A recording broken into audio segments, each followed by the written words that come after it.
At my granddaughter's first-month party, my daughter-in-law leaned in, smiled at me in front of the guests, and whispered that I was nothing but a parasite. She had just served me a plate of salad she prepared herself. I didn't flinch, but something in her eyes felt colder than poison. I spent years holding this family together after my son died, and this is what I get. But what she didn't know is that I already knew what she put in my food. What happens when a mother stops forgiving and starts defending herself? This is not just a family story. This is survival. I didn't touch the salad. I just smiled, set my fork down, and reached for my glass of water instead. The sun was warm on my shoulders, but I felt nothing but ice spreading under my skin. The backyard was filled with balloons, white chairs, and people who barely knew the baby we were celebrating. Vera, my daughter-in-law, moved gracefully through the crowd in her champagne-colored dress, smiling like she belonged on a magazine cover. But when she leaned down toward me just minutes earlier, her voice had been soft and cruel. "You're nothing but a parasite." I had heard insults in my life. I've lived through poverty, grief, war, and raising a son on my own while building a company from scratch.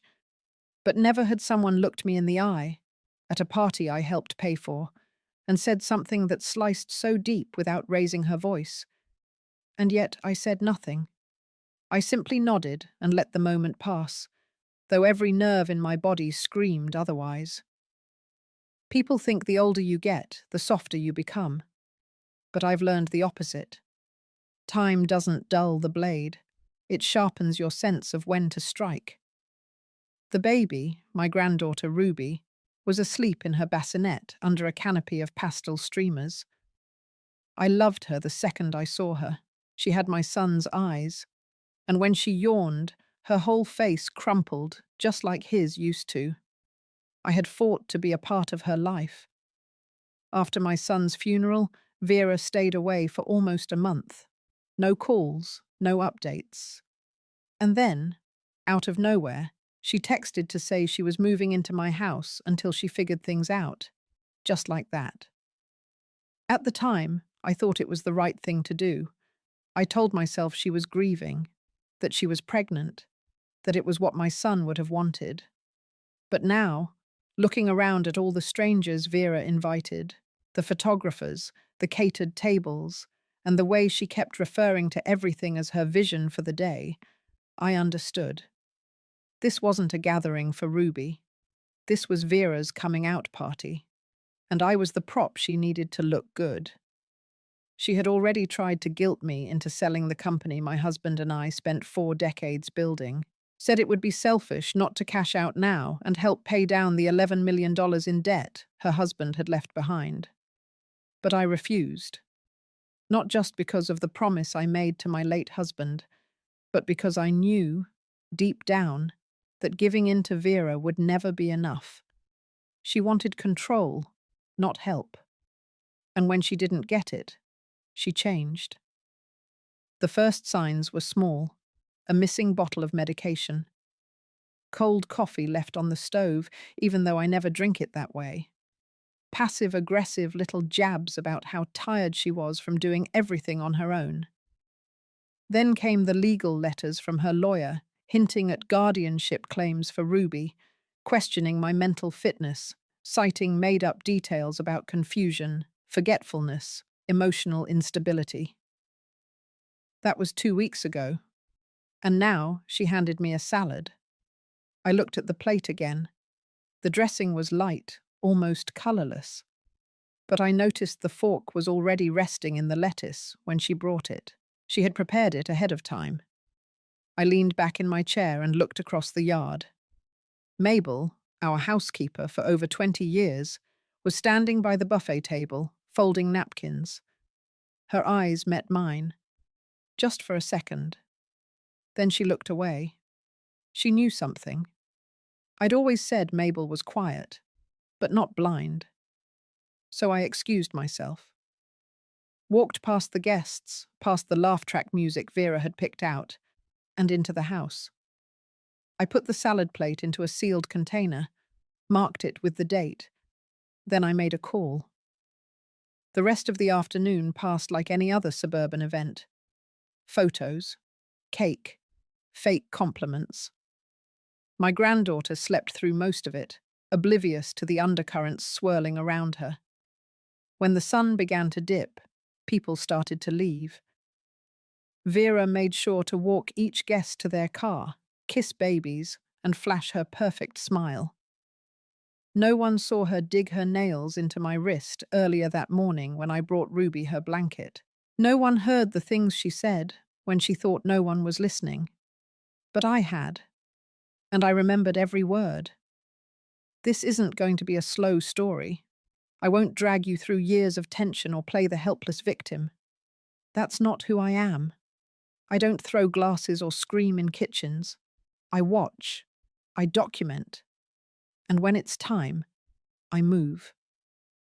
So ask yourself this, while I tell you the rest. What would you do if you knew your daughter-in-law had tried to poison you not once, but was planning to do it again? And no one, not the police, not the neighbors, not even the court, would believe you unless you had proof. Because that's where I was. And the next time she tried, I'd be ready. I didn't sleep that night, not because I was afraid. I've known fear. This wasn't that. This was calculation. At 6:15 the next morning, I placed the sealed salad container inside a small insulated bag and drove it to Dr. Felicia's office. She wasn't just a physician. She was my husband's cardiologist and a trusted friend. I didn't tell her everything, just enough. Enough to make her run the tests without asking too many questions. By 11:30, she called. She sounded steady, professional, but I could hear the tightness under her voice. She said the substance they detected was digoxin, a cardiac glycoside. In high doses, it could stop a heart.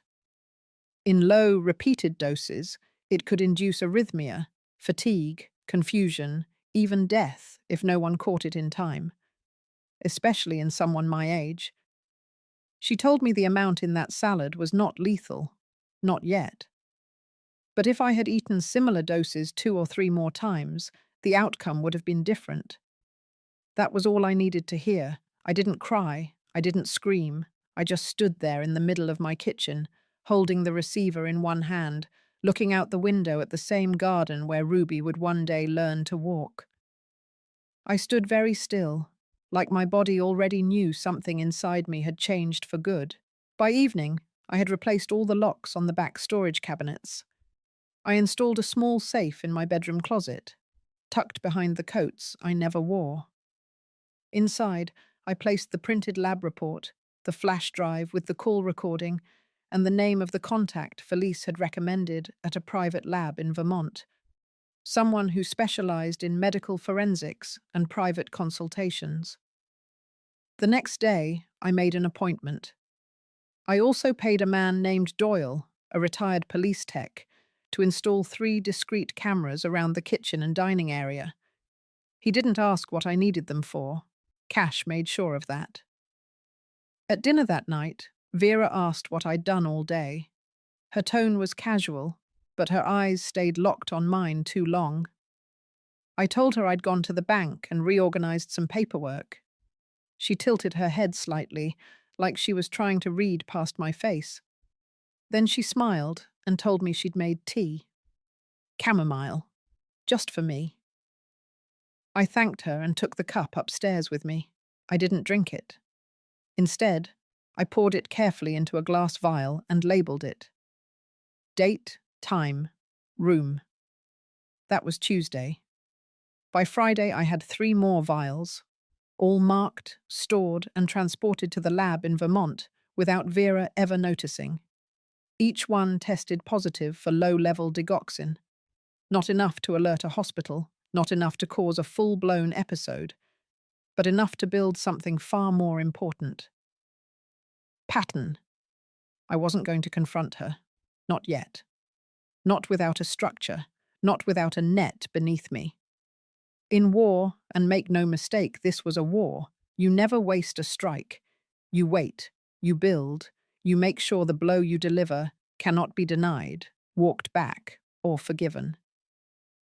Late that Saturday night, I was returning the baby monitor to its charger when I passed by Vera's bedroom. The door was cracked. I heard her voice, low, bitter. She was on a video call. I paused. She was speaking to someone named Rena, and I only caught parts of the conversation, but enough to know she was laying groundwork. She spoke about how hard it had been living with me, about how I resented her, how I'd started forgetting things, mixing up names. She said it wouldn't be long before the lawyers and the court agreed she was the better guardian for Ruby. She was building a case, a false one. But paper looked real until you burned it. The next morning I cooked breakfast, French toast, bacon, fresh berries. I laid it out while Vera was still upstairs. I waited until she came down in her robe, bleary-eyed but smiling. She told me I didn't have to cook. I said I wanted to. I said I appreciated everything she was doing for Ruby. She looked at me like she didn't trust a single word I'd just said. Good. I needed her to think she had the upper hand. I needed her to keep playing her part, because soon I would ask her to do it again.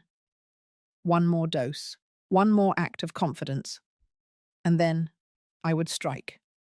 It was Sunday afternoon when I decided it was time to set the final piece in place. The weather was calm, that soft kind of overcast that made everything feel heavier. I spent the morning cleaning the kitchen, wiping down every surface slowly and methodically, not because it was dirty, but because it calmed my hands, the way other women used to knit. I cleaned. Vera had taken Ruby to the park with her friend Rena. I knew they would be gone at least 2 hours, just enough time. I went into the pantry, reached behind the box of steel-cut oats no one touched, and pulled out the camera box. 3 compact recorders, each no bigger than a deck of cards. Fully charged, set to motion, no flashing lights, no sound. One went in the spice cabinet, angled down toward the counter where Vera liked to make tea. The second above the fridge pointed toward the island. The third I installed underneath the upper cabinet, just above the sink.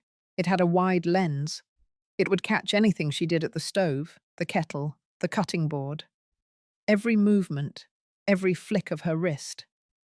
I tested them all. They were silent, clean, ready. By the time Vera came home, I was reading in the sunroom. She brought Ruby in asleep, cheeks flushed from the wind. I looked up, smiled gently, and said nothing. That evening, I made sure to stay downstairs longer than usual. I folded laundry where she could see me. I asked if she needed help with Ruby's bath. I offered her a slice of pound cake I had baked earlier. She refused all of it, politely, tightly.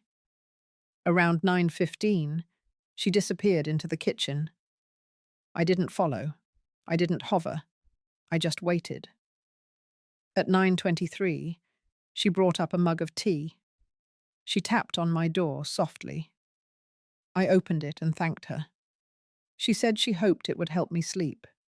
She smiled with her mouth, but not her eyes. I waited until she went back downstairs, before setting the mug gently on the tray table near the window. I didn't touch it. Not this time either. By midnight, the cameras had already uploaded the footage to the backup cloud I had configured with Doyle's help. When I reviewed it the next morning, I saw it all.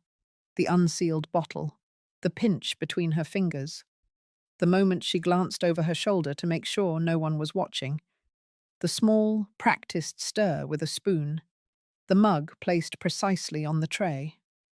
And then, nothing but calm, like it was the most normal thing in the world. I saved the video.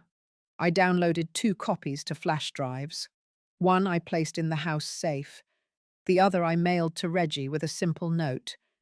Do not open unless I instruct you. That afternoon I prepared my own tea, poured it into a travel thermos, drove straight to Felice's clinic. She examined it quietly. Professional. Methodical. The next day, she confirmed it. Digoxin again. Slightly higher dose than the last two. Still not lethal. Still undetectable to an untrained eye. Still something that, if mixed into food or drink 3 or 4 times, would seem like natural decline in an elderly woman. And by the fourth time, likely irreversible. She looked at me carefully across her desk. I told her I had a plan. She didn't ask what it was, but she nodded. 3 hours later, I called Mabel. I asked her to return for the week, told her I needed help with Ruby while I sorted through some legal paperwork. She agreed immediately. Mabel had worked for our family for over 20 years. She wasn't just staff. She was loyal. She had witnessed more than anyone else and said less than anyone I knew. When she arrived, I sat with her in the breakfast nook, handed her a printed photo of Vera standing in the kitchen with the mug. I explained nothing, just looked her in the eyes and asked one question. She inhaled sharply. Her face didn't change, but her eyes darkened. Then she nodded. I asked her to do one thing. That evening, I made sure to be in the living room when Vera brought the baby down for a nap. I told her I was tired, that I would take a cup of tea upstairs, that I appreciated her making it. She said, of course, just like always. I took the mug, carried it up. This time I brought it to the guest room instead of mine. I set it on a tray and asked Mabel to stand by. Vera never saw the switch. Mabel had made an identical cup of tea using her own set, same mug, same colour, same smell.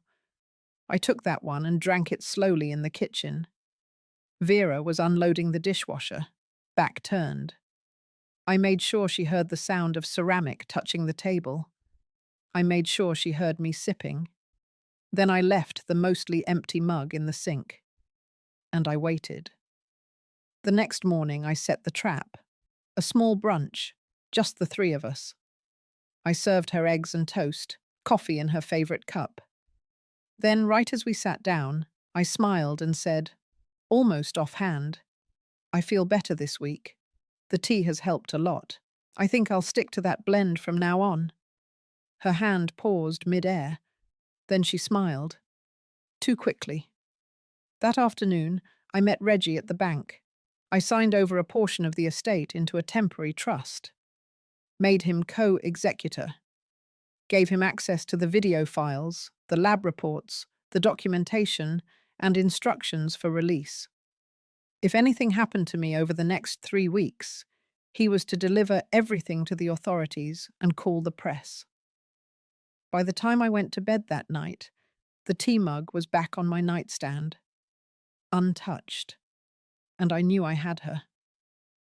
The envelope came in a plain manila sleeve, no return address, just my name in small typed letters across the front. It was slid under the door sometime before dawn. I didn't have to open it to know what it was. Still, I walked it to the kitchen, sat down with a cup of black coffee, and sliced it open with a butter knife. Inside were 3 documents. One was a petition for temporary guardianship over Ruby, citing neglect and emotional instability on my part. The second was an affidavit, supposedly from one of Vera's old friends, claiming I had been seen talking to myself in the backyard late at night. The third was a medical note, unsigned, referencing ongoing cognitive concerns and potential signs of early-stage decline. It was clever, dirty, but clever. The unsigned medical note was especially cruel. My husband had spent the last 2 years of his life losing pieces of himself. I had watched it all unfold in silence. The slippage, the repetitions, the soft confusion that eventually hardened into full disorientation. We had never spoken about it. Not directly, but he knew, and so did I. Vera knew that too. She had taken the thing that hurt the most and twisted it into a weapon. I placed the papers back in the envelope and walked them to the safe. I didn't panic, not even a flicker, because I was already 10 steps ahead. Reggie had warned me she might try to file preemptively. He had flagged her contact with a family lawyer who had a reputation for playing fast and loose with evidence. What she didn't know was that Reggie had a connection inside the clerk's office. If she filed anything officially, I would know within the hour. But this envelope was just a threat, a signal, a rehearsal before the real performance. Later that morning, while she was out with Ruby, I logged into my email and opened a separate drive where I stored copies of my most important files. I uploaded the camera footage from 3 different angles. I cross-referenced it with the lab results from Dr. Felice, matched the timestamps, and added a written summary. I titled the folder "For Law Enforcement Use Only" and set Reggie as the second administrator. Then I sat back and thought about what Vera's next move might be. She had tested my food, my tea. She had built a soft narrative of my decline, carefully crafted through whispers and false smiles. She had forged or paid for false affidavits. And now she had begun sliding threats under doors. She wasn't panicking. She was positioning, which meant I needed to force her to escalate, to feel just enough pressure that she would tip her hand publicly. That afternoon, I had lunch delivered from her favorite Thai restaurant. I made sure the bag had her name on it. I placed it neatly on the kitchen counter with a note that read, "Just because we don't always get along doesn't mean I don't care." She read it. She didn't say thank you. But later, I heard her on the phone with Rena, laughing. She said maybe I wasn't so far gone after all. Exactly what I wanted. That night, I left my phone in the living room on purpose. Open calendar, clear reminders. I wanted her to see my upcoming meeting with my financial advisor, a name she wouldn't recognize, a location that looked official enough to matter, a subtle breadcrumb, carefully placed. The next morning, while I was out, Mabel called me from the house line. Her voice was low, tense. She said Vera had gone into my room. She had watched from the hallway. Vera had opened the bottom drawer of my desk, looked through several folders, and taken photos with her phone. She had closed everything back exactly as it was. Almost. She had missed one paperclip. Mabel noticed. She always noticed. I told her not to move a thing. That night, after Vera went to sleep, I checked the drawer. Nothing had been stolen. But the photos she took included the names of 3 donors listed under the trust my husband and I had set up. She must have assumed I was planning to transfer the company early, or worse, that I had already done it. I hadn't. But that gave me an idea. I drafted a short letter on company letterhead, one that suggested a transition of leadership was in discussion, pending final approval. I dated it carefully, added a blank space for signature. I folded it neatly and tucked it into the middle of a file titled Strategic Contingencies. I didn't hide the folder. I left it where she could find it, right behind a decoy labeled Holiday Recipes. Sure enough, the next afternoon she went for it. I was in the garden, pruning the rosemary. The baby monitor was on, but Vera thought I was out of earshot. She had just finished a call. I couldn't make out the full conversation, but I heard enough.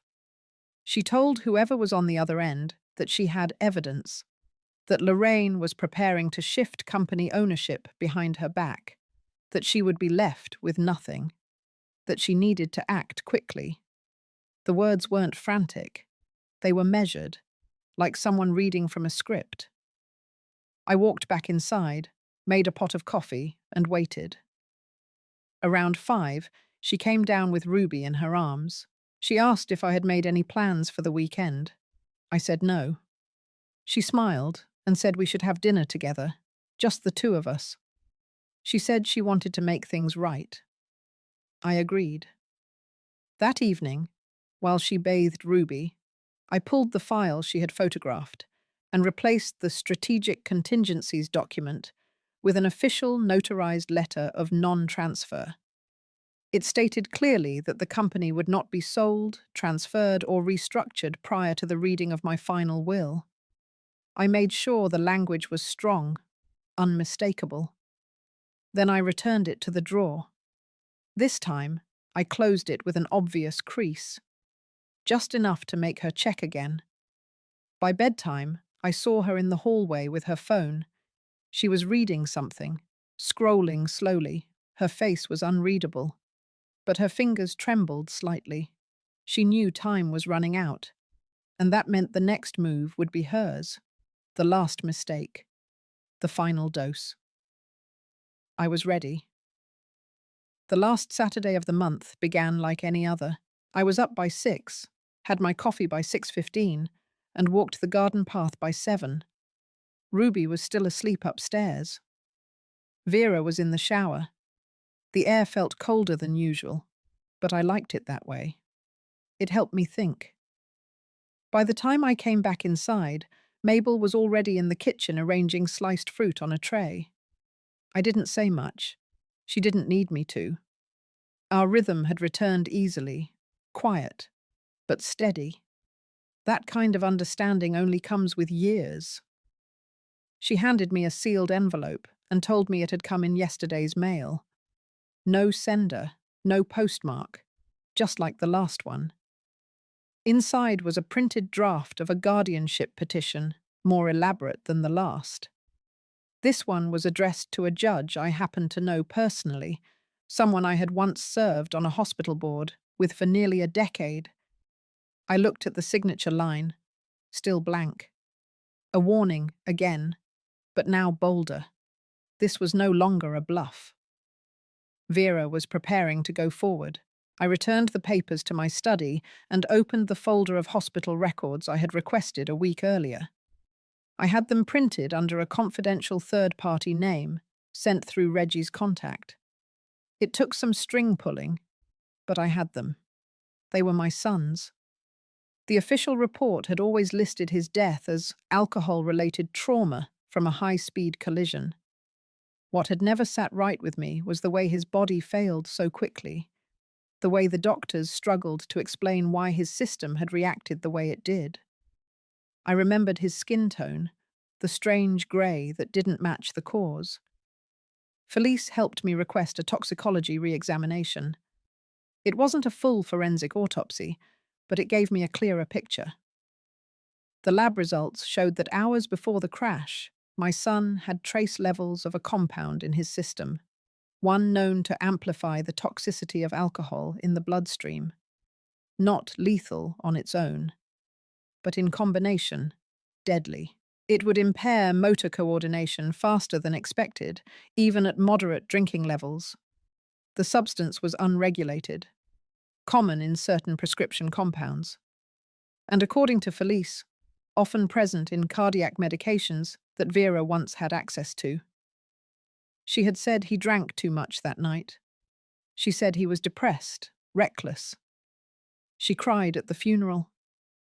I remember how she sobbed into my shoulder, saying she didn't understand why he had gotten in the car, said she had begged him to stay home. I believed her. I wanted to. But now I saw it differently. The argument they had earlier that day, the missing prescription bottle that no one looked for, the fact that she never pushed for an investigation. It all came back with new meaning. I closed the file, folded my hands in my lap, and sat still for a long time. That night, after Ruby had gone down, I made tea. For myself, for Mabel, and for Vera. She didn't hesitate. She took the cup, said thank you. She even smiled. We sat across from each other in the den, fireplace flickering behind us. The room was quiet except for the hum of the heater and the occasional crack of wood. I watched her carefully. Her posture, her eyes, the way she looked at me like she still thought she could win. She talked about her new resume, about how she was looking into real estate. She said it calmly, confidently, like a woman who had nothing to hide. Then, without any change in tone, she said she had contacted a family lawyer for advice, just to be prepared, in case anything ever happened to me. She said it softly, like she was doing me a favor, like she was planning ahead, like any good mother would. I didn't flinch. I told her that was responsible of her, that I was glad Ruby would have someone thinking long term. Then I excused myself, took the empty teacups to the kitchen, and poured mine into a vial I had hidden under the sink. Later in my room, I sealed it, labeled it, sent Mabel a text that simply read, "Confirming last vial. Thank you." The next morning, I received a call from Felice. She had the analysis. The digoxin levels were nearly 3 times higher than the previous ones, still not fatal, but high enough to induce a cardiac event in someone frailer than me. High enough to be deadly if consumed 3 times in the same week. She told me to be careful. I told her I was done being careful. That evening, I met Reggie in person. I gave him everything.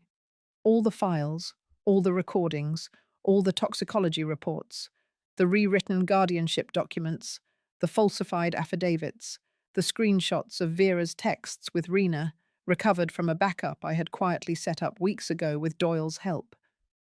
I told him I wanted everything reviewed by an external legal team. No one connected to our family, no one who knew my husband. I didn't want sympathy. I wanted strategy. Reggie agreed. He said he would begin preparing an injunction, not just to block the guardianship, but to initiate an investigation. He said we had enough now to raise criminal suspicion.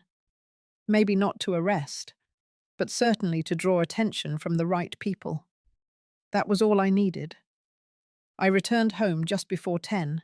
The lights were off in Vera's room. The baby monitor was silent. I walked past her door, stopped, rested my hand lightly on the frame. Then I kept walking.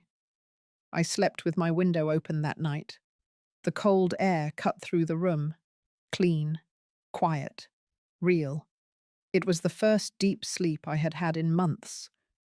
By the time Tuesday came, the air had shifted. Not just outside, though the clouds did hang lower than usual. There was something colder in the house, too. A silence that no longer felt neutral. Vera moved around like someone who had already won. I noticed it in the way she closed cabinets without sound, the way she spoke slower, like she was rationing her words carefully. She had started packing. Not openly, not in suitcases, but I saw the signs. A pair of earrings missing from the tray, folders removed from the bookshelf in the office. Her winter coat gone from the hook by the back door. She was planning something, and she thought I didn't know.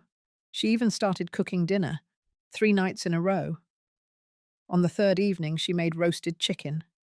The house smelled like rosemary and garlic, but I barely tasted it. Not because I suspected anything. She didn't bother trying again. That part of her plan was over. I think she knew she had pushed it far enough. Now she wanted to clean her tracks, soften the edges. After dinner, she sat across from me at the table. Ruby had already gone down. The dishes were cleared. She brought out a folder, placed it between us, and slid it forward without a word. Inside were pages of typed schedules, feeding times, doctor appointments, milestones. Then came printouts of real estate listings, modest homes in nearby towns. One in particular was circled, 2 bedrooms, fenced yard. Ideal for new families. She said she had been thinking it was time to give me space, that Ruby needed her own room, that she had found a place closer to the preschool she wanted. She spoke with quiet kindness, the kind that stung more than any insult. I nodded. Let her finish. She said she would be taking Ruby with her at the end of the week. Friday, probably. She said it like a casual plan, like a hair appointment, like it wasn't the final move in a long, calculated game. Then she thanked me for everything, for my hospitality, for my patience, for understanding that it was time for the next chapter. I told her she was right. I didn't raise my voice. I didn't challenge a single word. I simply folded the schedule, placed it back in the folder, and said I hoped the house she picked had good light. Ruby liked windows. That night, after she went upstairs, I called Reggie and told him we were moving forward. The next morning, the papers were filed, an emergency petition for injunction, accompanied by a motion to investigate guardianship fraud, elder endangerment, and attempted harm with intent. Everything was in the file. The lab results, the video footage, the intercepted texts, the falsified documents, and most importantly, the timeline. By noon, the clerk had processed it. By 4, Vera received the notice hand-delivered to the front door. She opened it in the living room. I was sitting in my chair by the fireplace, reading the same page of a book I hadn't been able to focus on for days. She stood still for a long time. Then she walked out to the porch, phone in hand, pacing. 10 minutes passed. She came back in, didn't speak. That night, she didn't cook. She didn't come downstairs at all. The next morning, a police cruiser pulled into the driveway just after 10. 2 plainclothes officers stepped out. Calm, professional. They asked for Vera by name. She answered the door herself. They didn't cuff her. They didn't raise their voices. They simply handed her a formal notice of investigation, informed her of her rights, told her she was not under arrest, but advised not to leave the county until the matter was reviewed. She closed the door behind them and leaned against it. When she turned around, her face had changed. Not fear, not sadness. Something colder. Anger without the fuel. Rage already spent. She asked me if I was proud of myself. I didn't respond. I stood, walked past her, and went into the nursery. Ruby was awake, kicking gently in her crib. I picked her up, held her against my chest, and whispered the alphabet softly while her breathing steadied.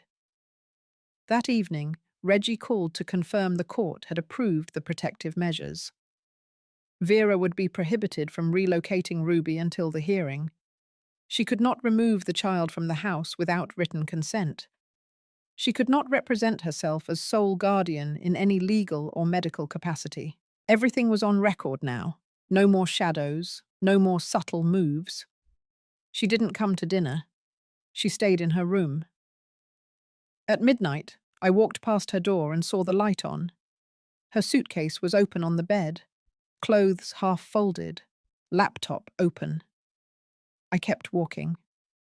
In the quiet of my own room, I took out the old music box Victor had given me the year we finalized the patent for our first medical device. I wound it once, just to hear the soft notes. Then I placed it back on the shelf. I wasn't celebrating. Not yet. But the storm had begun to break, and I had survived the wind. The sun rose sharp and clear the next morning. A cold light came through the windows, stripping away any softness that might have made the day easier to swallow. I woke before the baby stirred. Vera's door was closed. The hallway was quiet. I went to the kitchen and brewed a pot of coffee. The act was mechanical. It had been weeks since I drank anything hot without second-guessing the taste. But this morning, I poured it anyway, strong and bitter, and sat at the head of the table. Mabel arrived just before 8. She had the morning paper tucked under one arm and wore the same grey wool coat she had since the year my husband died. She nodded, calm as always, but her eyes flicked toward Vera's empty chair. She didn't ask. She never did. By 10 o'clock, Reggie had arrived. He wore a navy overcoat and carried a leather portfolio pressed tightly under his arm. I led him into the den, where we had arranged the chairs and table the night before. Quiet, clean, with a tray of glasses and a carafe of water placed off to the side. The documents were stacked neatly, labeled, color-coded. Vera came down at 10:37. She wore her best dress, hair pinned back, light makeup. She looked prepared for something she didn't fully understand. Behind her walked two members of the company's advisory board. They had received a formal invitation from me 3 days prior. The subject line had been simple: clarification of control and succession planning. She had no idea what she had walked into. She greeted them as if she had expected them, asked if they wanted coffee. No one accepted. Reggie opened the meeting with a measured tone. He explained that given recent legal activity and concerns over custodial arrangements, the family trust was initiating an internal clarification of authority over Whitmore Medical Holdings. Vera's face tightened at the phrase, internal clarification. She crossed her legs and folded her hands in her lap. I let Reggie speak for the first 10 minutes. Then I stood. I thanked everyone for coming. I explained that my husband's wishes had always been clear, that the company would remain under family stewardship until it was passed into a permanent charitable structure upon my death, that no transfer, sale, or restructuring could occur without both medical and legal clearance verifying my full incapacity. That clause had been notarized years ago. My husband had insisted on it. Then I passed around the most recent lab reports, the footage stills, the handwritten summary. Each attendee reviewed them silently. The room grew still. Vera shifted, said nothing. I turned on the small screen placed at the end of the table. The footage played. No sound, just movement. Her hands, the mug, the white powder, the casual turn of her wrist. Her back turned to the hallway, but the camera caught the angle clean. One board member looked away. The next clip showed the second dose. Different day, same behavior. Then the third, and the fourth. When the final clip faded to black, I turned off the screen and sat down. No one spoke for a moment. Reggie cleared his throat and read from the injunction. The details were plain. The guardianship petition Vera had drafted, the false affidavits, the unsigned medical claims, the digital trail traced to her lawyer's office. Vera's voice cracked as she said the word coincidence. She said the footage was misinterpreted, that the powder was a vitamin supplement, that she had always acted in the best interest of the family. She looked at me. Her voice softened. She said I had misunderstood, that grief had made her clumsy, that she had wanted to help, that perhaps she had overstepped, but never with harm in mind. I said nothing. The board members were polite. One excused himself to take a call. Another asked if Ruby was upstairs. Mabel answered yes.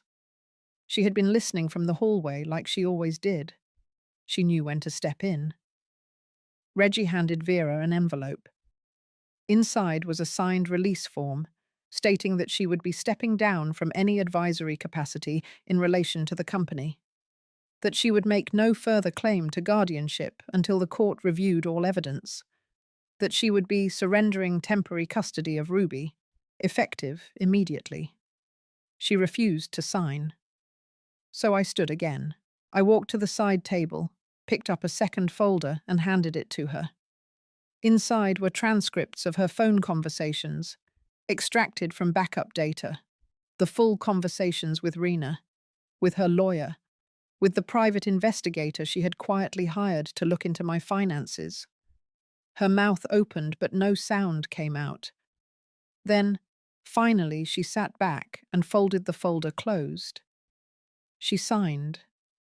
She didn't cry, not in front of us. She didn't plead. There was no apology, just the sound of pen against paper and the quiet snap of the folder being returned to the center of the table. The meeting ended at noon. The board members left quietly. Reggie stayed behind to pack up the documents.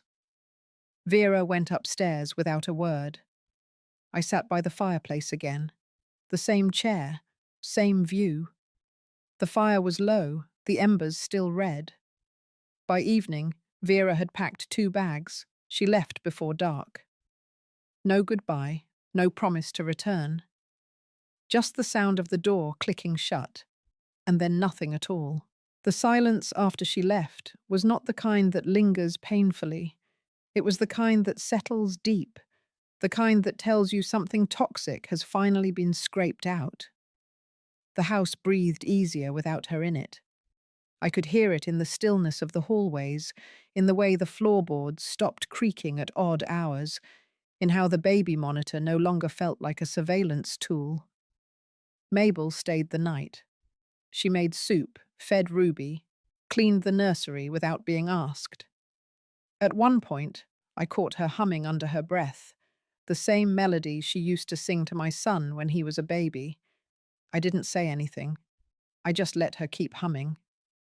Some sounds don't need acknowledgement to mean something. By morning, Ruby woke early. I held her longer than usual, pacing the kitchen while the kettle whistled. She watched me the whole time, eyes wide, still too young to understand what had shifted in the air around her. But I believed she felt it. Children always do. I spent the afternoon reviewing the documents with Reggie one final time. The guardianship orders were locked in. The medical evidence was stored in multiple secure locations. The footage was filed under both civil and criminal reference logs. Reggie said the prosecutor's office had begun looking into formal charges, though no one had reached out yet. I told him I didn't care whether they did or didn't. This was never about the headlines. What mattered was that she could no longer touch what wasn't hers. The following evening, I opened the drawer where my husband's will had sat for years. The envelope had yellowed slightly around the edges. I unfolded the pages slowly, rereading his handwriting in the margins. He had written everything with the precision of a man who had built things with his hands. His last notes were not sentimental. They were instructions. He wanted the company passed to no one. He wanted it absorbed into something bigger than us. He wanted it to serve, and I had delayed long enough. That night, I drafted the transfer documents. Reggie would complete the formal filing, but the language would be mine. I renamed the holding into a transitional trust, the Whitmore Institute for Public Healing. Its assets would be directed to community medical initiatives, with oversight from a neutral board composed of health professionals and ethics scholars. It would outlive me. That was the point. I didn't want the legacy to sit in the hands of someone waiting to sell it. The next morning I drove to the lake. It was a place I hadn't visited in years. My husband had built the dock with his brother when they were both in their 30s. We used to bring our son there in the summers, long before the business had consumed our time. I stood on the dock, letting the cold wind press against my face. I didn't cry. That part of me had gone dry long ago. But I breathed deep, let the air fill the places Vera had tried to hollow out. Back at the house, I opened the closet where I kept the old music box. I wound it again. This time, I let it finish the full tune. The melody felt slower now, like it too had aged. But it still held shape. Mabel joined me in the nursery that evening. We didn't talk much. She helped with Ruby's bath, then folded laundry while I rocked the baby. At one point, she looked over and asked if I was sleeping better. I said yes, it was the truth. The next week passed without noise, no letters, no calls, no surprise visits. The absence was its own answer. On Friday, I received an envelope in the mail. It was from Vera's attorney. Inside was a brief letter stating she would not be pursuing any further guardianship claims. No apology, just one sentence about her intention to relocate. There was no forwarding address. I placed the letter in the safe, next to the footage and the lab reports. Not out of fear, just for completion. I didn't tell anyone. I didn't announce it to Reggie. I didn't even tell Mabel. But that night, after the house was quiet, I wrote one more letter. This one was for Ruby. She wouldn't read it for years, but I needed to write it now, while the memory was sharp. I told her the truth, simply. Not the details, not the poison, or the lawyers, or the video, just the essence. That her mother had been sick in ways no child should carry, that I had protected her not out of anger, but out of love for her father, that I had made mistakes, that I had waited too long to see what was already in front of me. But once I saw it, I did not let it stand. I folded the letter, sealed it, and placed it behind the photo of her father on my bookshelf. The house slept easy that night, and so did I. 3 weeks passed before the knock came. It was mid-morning, grey skies pressing low over the roof, the kind of cold that settles behind your knees and stays there. Mabel was upstairs changing Ruby. I was in the dining room sorting receipts for the foundation paperwork. I heard the knock once. Firm, measured, then silence. I opened the door to find a man in a dark coat, badge clipped to his belt, folder in hand. He introduced himself simply, said he was with the district attorney's office. He asked if I had a few minutes to speak in private. I led him into the den, closed the door, and waited. He didn't sit. He stood near the fireplace, flipping open the folder as if he already knew what he would find inside. He said they had received the packet from Reggie, said they had reviewed the footage, the toxicology reports, the witness statements, the timeline, said they had cross-referenced it with hospital records, including the fatality report from my son's accident. They had questions. He was calm, but direct. He asked about Vera's access to my prescriptions, about her role in the household, about her statements regarding my health. I answered every question. I had rehearsed this moment for weeks in silence. Then he asked about the day my son died, what I remembered, what I knew, what I suspected now. I kept my voice steady. I told him the truth, that I had doubted myself for too long, that grief had clouded my judgment, that I didn't want to believe a woman carrying his child could also carry that kind of intent. He nodded slowly, took notes, said they weren't at the stage of charges yet, that the statute of limitations was complex in cases like this, but the fraud and poisoning allegations were active and ongoing. He said the case was open. When he left, I stood at the window for a long time watching his car disappear down the long driveway. I didn't feel relief, not yet. What I felt was something more still. The quiet knowing that once set in motion, truth doesn't stop rolling forward. Later that evening, Reggie came by with the official confirmation from the court. The Whitmore Institute had been granted full legal transfer. The company name had changed in the registry. The trust was now live. It no longer belonged to me. Not really. But I would oversee it until my last day. He handed me the final binder, heavy with signatures.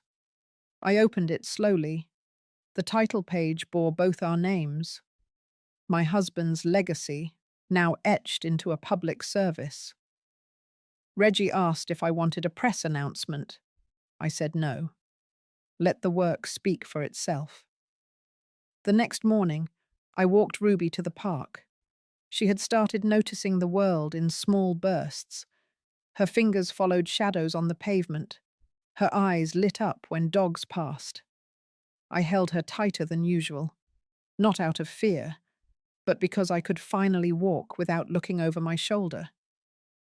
Back at home, I placed the framed letter from my husband on the mantel. It had lived in my desk drawer for too long. It was time for it to be seen. His words were simple, clear. His faith in me had never wavered, even when mine had. The following week, I received a call from the hospital board. They asked if I would consider returning in an advisory role, part-time. They had heard about the trust. They wanted someone with experience and conviction. I accepted, not for prestige, but for movement. Something had to keep going. I spent afternoons in meetings, mornings with Ruby, and evenings in the garden where the light returned slower but steadier. One Thursday afternoon, a certified letter arrived. From Vera. It wasn't handwritten. It wasn't warm. It was legal. Precise. Her attorney stated that she acknowledged the court's position. She would not contest guardianship or property decisions. She had relocated to another state. No return address provided. At the end of the letter, a line stood alone. She hoped Ruby would one day understand. I folded the page, placed it with the rest. Nothing else needed to be said. The air grew sharper as fall settled in. The trees turned the color of rust and blood. I prepared the house for winter, restocked the pantry, took out the storm windows. Life returned to its smaller rhythms. One evening, I found myself back at the fireplace, music box in hand, Ruby asleep upstairs. I turned the key, let the melody play. For the first time in what felt like years, it didn't sound like memory. It sounded like beginning. The first snow came early that year, light, tentative, brushing across the porch like it was asking for permission to stay. I stood by the window with a cup of warm cider, watching it settle over the lawn, the street, the silence.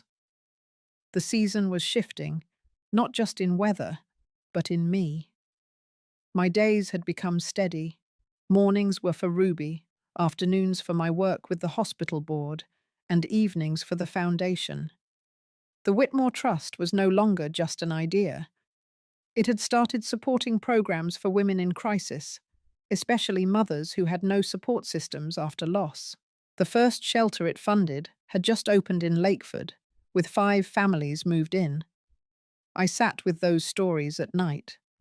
They made me feel less alone. But peace is rarely uninterrupted. That Thursday, I was in the garage organizing old donation boxes when the motion light outside flicked on.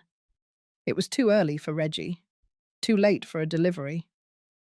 I walked to the side door and opened it slowly. Vera was standing in the driveway. She wore a long black coat, unzipped. Her hair was tied back tight, face pale, eyes unreadable.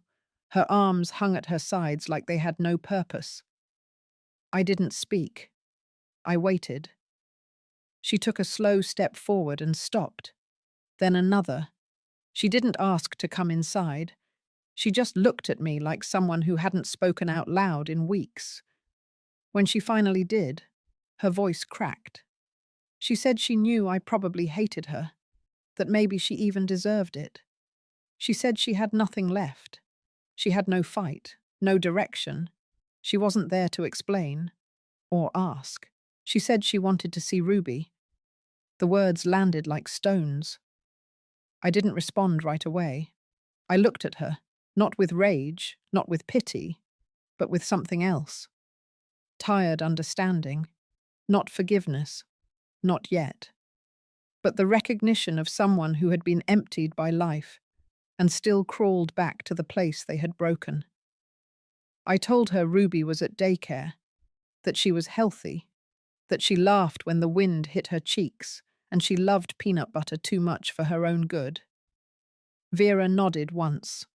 Her eyes stayed fixed on the garage floor. She asked if she could sit down. I pointed to the bench by the fence. We sat there, the two of us, in the cold. She didn't make excuses. She didn't ask for sympathy. She just said she was sorry, not for what had happened to me, but for who she had become. She said that after the hearing, after the trust became public, after the quiet whisper of her name in legal circles, she had lost every piece of her old life. She said she tried to rebuild, couldn't. She was working night shifts in a care facility 3 towns over, No one knew her there. Then she asked something I hadn't expected. She asked if she could help. Not with money, not with work, but quietly, behind the scenes, sorting mail for the trust, or packing hygiene kits for the shelter. Anything. She said she didn't want her daughter to grow up thinking her mother disappeared. I didn't say yes, but I didn't say no either. Instead, I told her to come back next week. Same day, same time. If she still felt the same, we would talk. She stood, nodded again, and walked back to the car. I watched until the taillights disappeared. That night, I sat in the study and opened the old ledger from the company, the final entries before I'd signed it all away. There was my husband's handwriting, still steady, even in the last months. His notes in the margins, his vision, careful and full of hope. He had always believed people could change. I had not. But maybe change doesn't come from belief. Maybe it comes from watching someone strip themselves of everything that kept them comfortable and choosing to show up anyway. I closed the book and turned out the light. The next week, Vera returned. She didn't knock.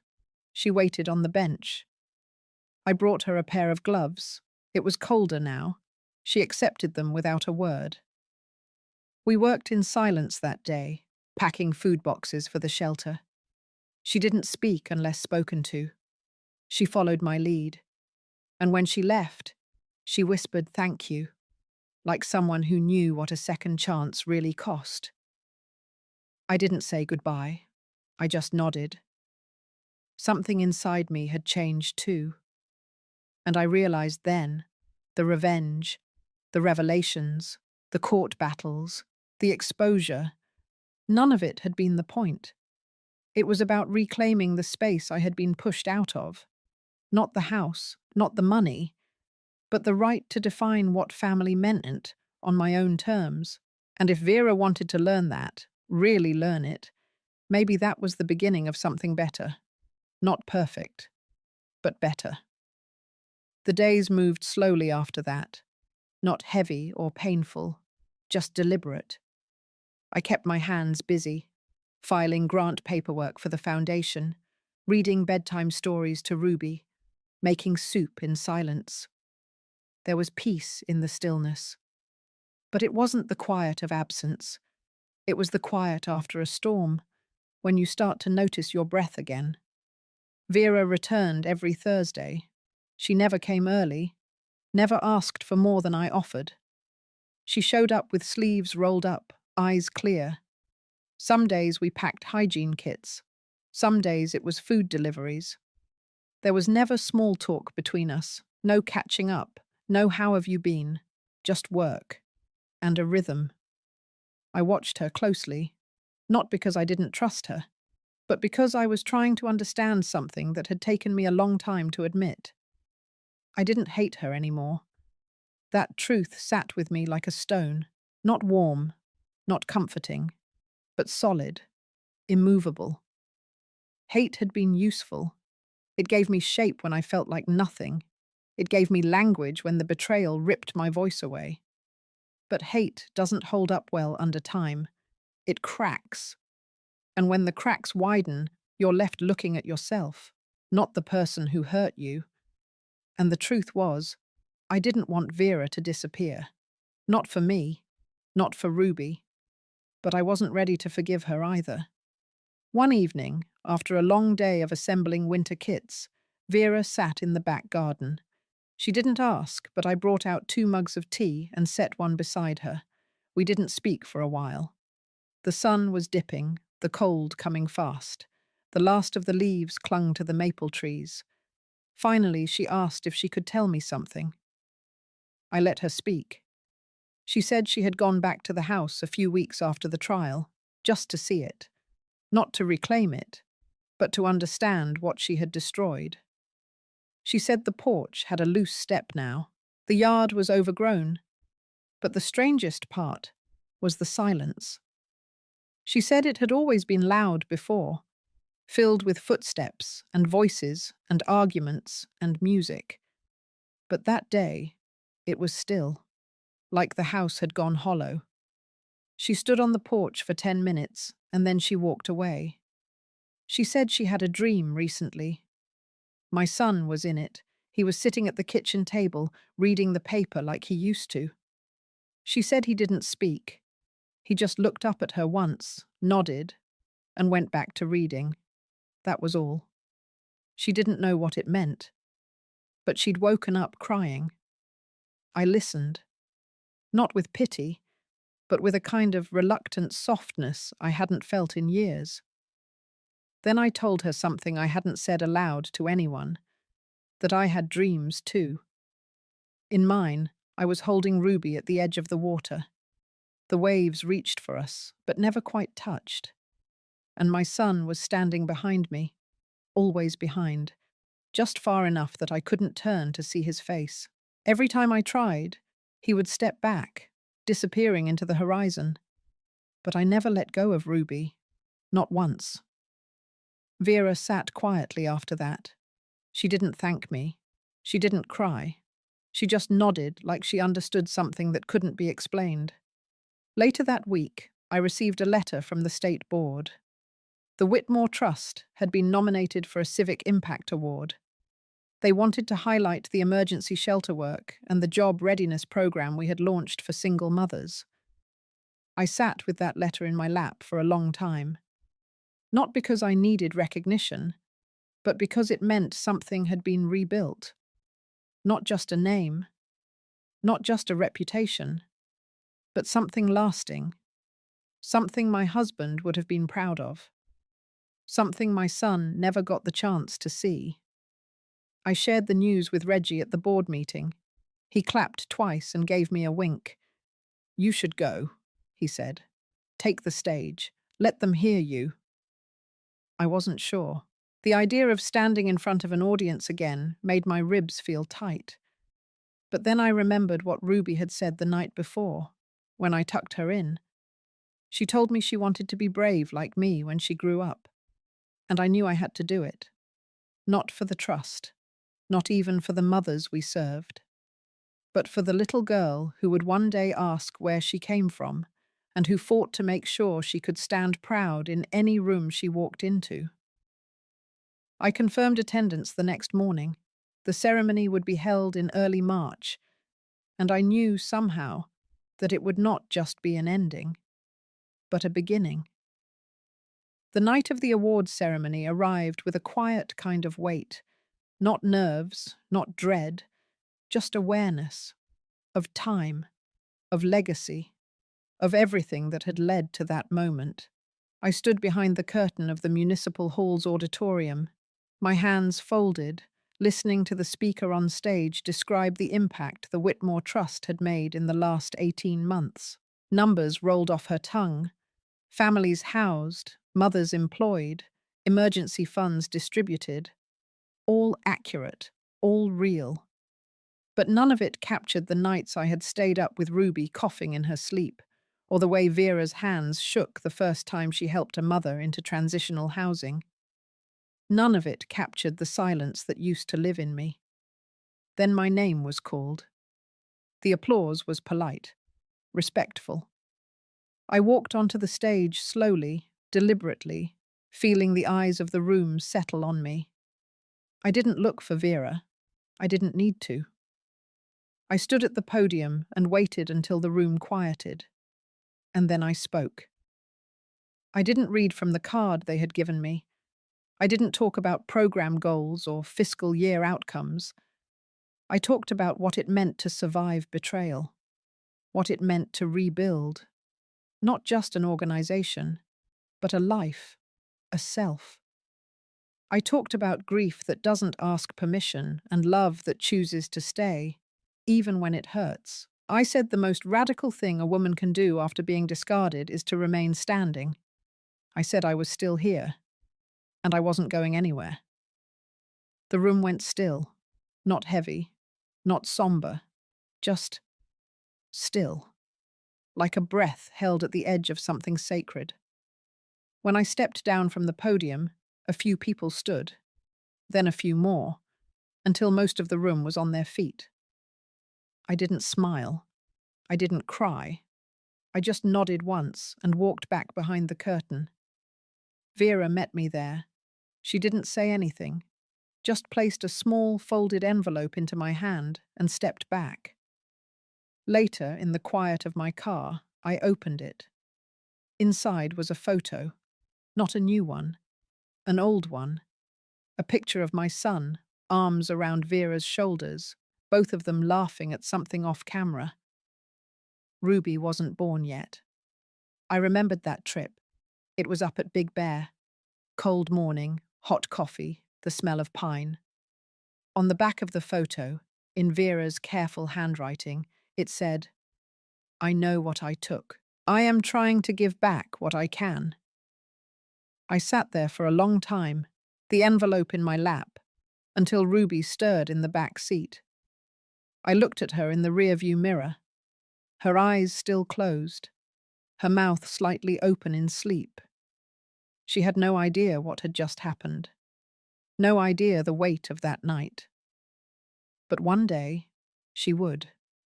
One day she would know everything. And maybe, just maybe, she'd tell her own story. Not with bitterness, not with shame, but with the calm, unshakable voice of someone who came from women who survived. I drove home slow that night. The city lights blurred past me. I didn't feel victorious. I didn't feel vindicated. I just felt real, for the first time in a long time. And in the quiet of that moment, I promised myself something. That whatever years I had left, they would be mine, not in hiding, not in bitterness, but in full color, alive, awake, and unafraid. If this story found something inside you, something tender, something raw, something unspoken, then maybe it's because you've been there too, or know someone who has. These stories are not just mine. They belong to all the women who stayed silent for too long. If you felt seen, heard, or simply moved, let me know. And if you're still holding your own pain in quiet corners, I hope you find your way out of the dark, one step, one breath, one choice at a time. You deserve that. You always did.